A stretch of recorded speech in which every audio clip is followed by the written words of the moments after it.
Hi, everybody. Welcome to Mental Health Minutes from Health and Counseling. My name is Marisa, and today we're going to be talking about the 4 styles of communication. The first style is passive communication. Passive communication, oftentimes we're going to avoid expressing our feelings and opinions. That can lead to bottled up frustration, resentment, a hard time saying no to people. We're going to avoid conflict at all costs. We might appear withdrawn, really a hard time speaking up and letting people know clearly what's going on with us.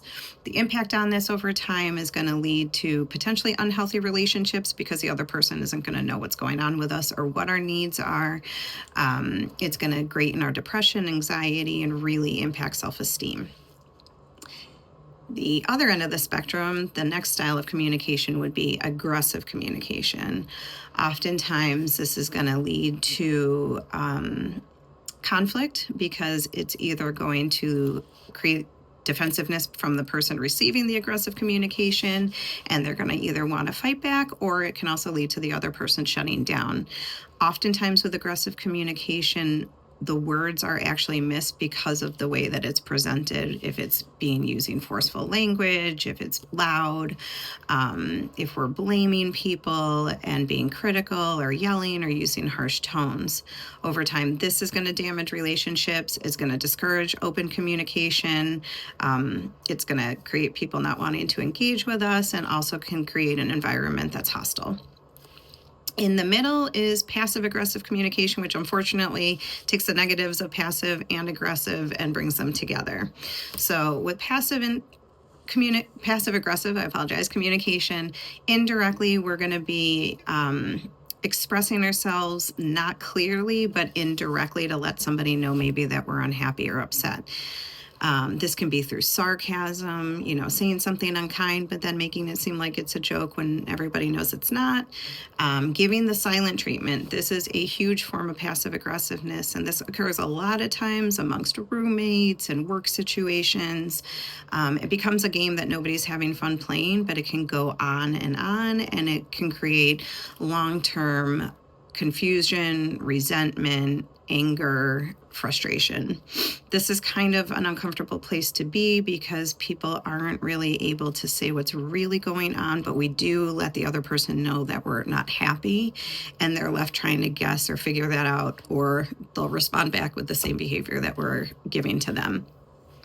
Last but not least, the overall goal is assertive communication. Assertive communication allows us to recognize that our needs and wants are just as important in other people. We're going to be clear, we're going to be concise, we're going to be respectful, and sometimes we're going to have to say things that other people don't want to hear, but we're going to be doing it in a way that at least they're able to hear what we're saying clearly and not in an aggressive tone. I statements is a great way to start with assertive communication, letting somebody know how you feel about the behavior and what you might be looking for. Quick tip, if you're going to say, I feel, you have to put a feeling afterwards. So I feel you don't listen to me isn't an I feel statement. I feel disregarded when I'm talking and it doesn't seem like you're listening is an I statement. Along with assertive communication, we're going to be able to maintain eye contact. We're going to be able to try and stay calm and even, willing to compromise and negotiate, and we're going to be able to be honest. Over time, this really nourishes healthy relationships, promotes open communication, and helps solve conflicts efficiently and effectively instead of avoiding them or coming on a little too big when we're upset about something. This allows healthy relationships. This allows our self-esteem to grow because we will be able to say what we need to say in situations, and that overall is going to help our feelings about ourselves, lessen depression over time, and over time decrease anxiety. However, if you're someone who's not used to being assertive, especially if you're more on the passive end, initially being assertive is going to increase your anxiety, but the long-term benefit is that it will lower it the more comfortable you are practicing it each time.